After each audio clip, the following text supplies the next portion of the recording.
Hi, and welcome to FortiNAC Visibility Mode. My name is Brian Anderson. I'm Consulting Systems Engineer in Fortinet. Today we will talk about two main topics, a part of the visibility. First, we will talk about adding infrastructure components such as switches to the FortiNAC. Then we will talk about our device profiling rule, which is where we have identification and classification of endpoints. That can be done automatically or a manual registration process. All of this together gives you the visibility of connected endpoints in your infrastructure.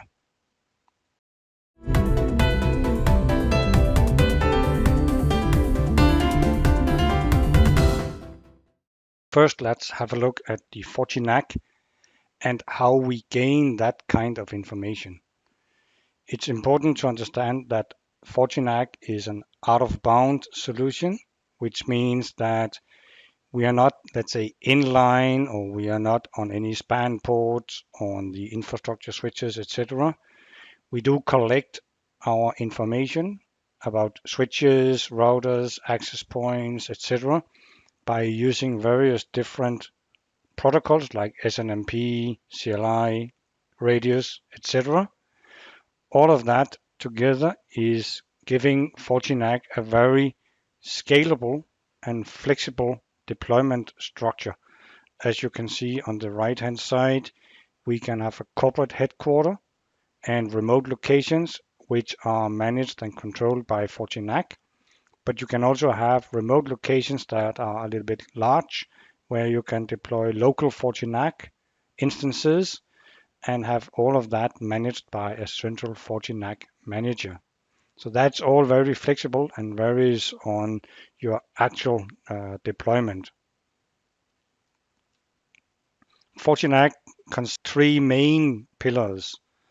First and foremost, as we will discuss today, is the visibility, which is the device identification and the profiling.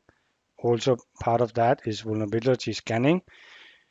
This is all about gaining the visibility what is on the network. There's no VLAN enforcement. There's no access control enforcement. All of that is done as part of the dynamic control and the policy-based engine, where we can do microsegmentations or even basic VLAN steering based on the knowledge that we have gained from the visibility phase. Last but not least, we have a response part where we automatic response taken based on third-part security triggers, and FortiNAC will then take the action either to change a VLAN based on the trigger or simply disable or shut down the switch port, etc. All of that, of course, again, is depending on the first part, which is the visibility mode that we will talk about in this demo. What we do need to know is four main items. So first of all, we can, let's say, we cover, different locations or different use cases, but it all comes back to we want to know who, like the user accounts that are connecting. We also want to know what is connecting, and that would be our main focus for today's session. We also do want to know where do you connect, like different buildings, different sites, different locations, etc. And we also do want to know when does that particular connection happens, and also when do you disconnect. As part of the zero trust, you may also want some actions when you disconnect items from the network. Various different methods of getting the data that we need. So we can either rely on switching or firewalls or access points to send information to FortiNAC when a device connects, like an SNMP MAC notification trap or radius request for access. That will provide FortiNAC with some information about the endpoint. On the other hand, we can also have FortiNAC simply query the infrastructure by doing a layer 2 pull. So there's no active information sent from the switch itself. It's all FortiNAC that will query your infrastructure for endpoint information. We can also do a layer 3 pull to the gateway, which means that we can get the IP to MAC correlation, and all of that provides FortiNAC with a very good set of data for giving the identification of the actual endpoint.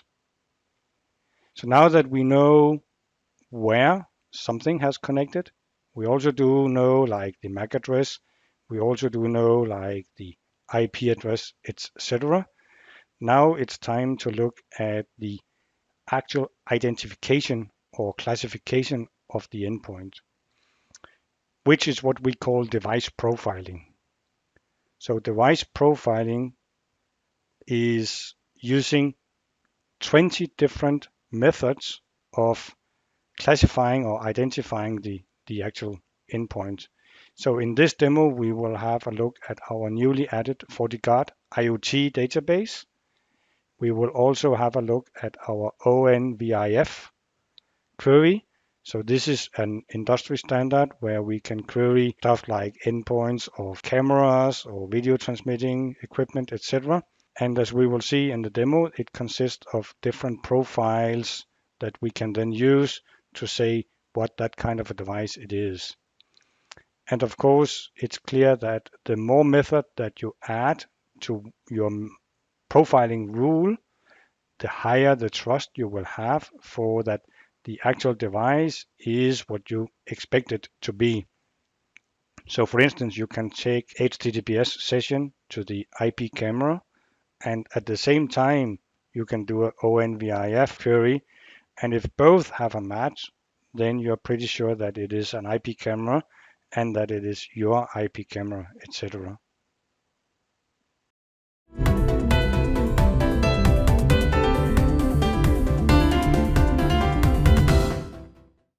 Now it's time to take a look at the FortiNAC demo. We will add our switch to the Fortinet topology view. We will also have a look at our device profiling rules. First, we go to the network devices topology. This is where we have all our infrastructure components, such as LDAP or Active Directory, firewalls, etc. We do also have our switches. So we see that we already have one switch connected to FortiNAC. We do have a rather great repository of switches that we do know how to deal with and other infrastructure components. So this is a pretty old HP switch that we do know still how to maintain. So let's add a new switch so we can start the visibility phase for that switch. We will provide the IP address of the switch. We will also provide the SNMP and the CLI credentials in order for contacting the switch and gather the information that we do need. So let's validate that our credentials are in order, and that seems to be okay. Adding the switch and FortiNAC will use SNMP to start communicating with the switch, getting the information, and we can see that we do know that it is a Forti switch. Now that we see we do have endpoints connecting to the switch, we can see that we have already identified some access points connecting to the switch. We do also see that we do have on switch port 13 a rogue device. So rogue device means that it's not yet profiled. We haven't classified it. So at the adapter view, we can then do some tests on this particular endpoint. As an example for today, we can actually run like Nmap scan. We can also run the FortiGuard IoT scan, which is what we will use today for our profiling rules. So we will scan the endpoint and will query our FortiGuard IoT database for similar information. So we can see that we have information about categories, subcategories. It's an IP phone.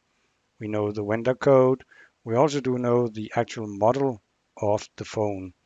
And that information we will use for our device profiling rules that we will now have a look at. So let's go to the device profiling rules that we have defined. Let's first take a look at the FortiIP phone. As you can see, this is currently not enabled. So let's have a look on that.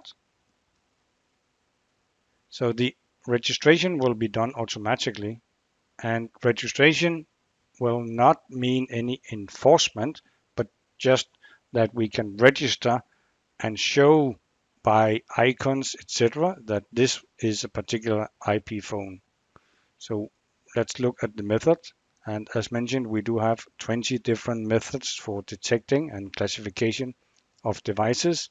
And in this case, as we saw, we will use the FortiGuard IoT database with the categories, subcategories, and Fortinet. We have not identified the model. We do know, as you could see with the Forti IoT scan, we do actually know the actual model, but we will just accept any kind of a Forti phone in this device profiling rule. So let's go enable it. So now that the profiling rule is enabled, we can highlight it. We can actually run, which means that we will now evaluate all of our current rogues that we have on the system. We will also take a look at our camera profiling rule. So this method is using the ONVIF, which is an industry standard for video transmitting equipment, etc. And we will have a profile of G to match. As you can see, there are various different profiles for different type of equipment. We do need it to match the network video transmitter when we do the sub query to the endpoint. All of that will be a match, and let's enable the profile and then run the profile against our current number of rogues.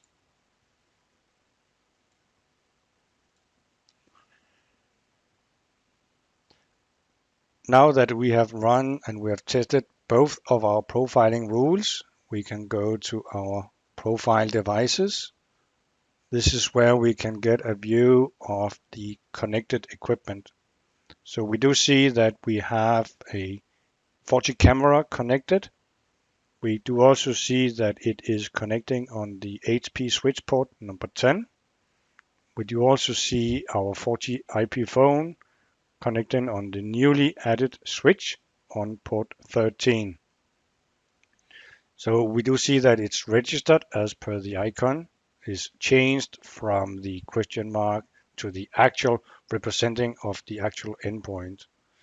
And by that, we have run 2 of the profiling rules for identifying all of the equipment.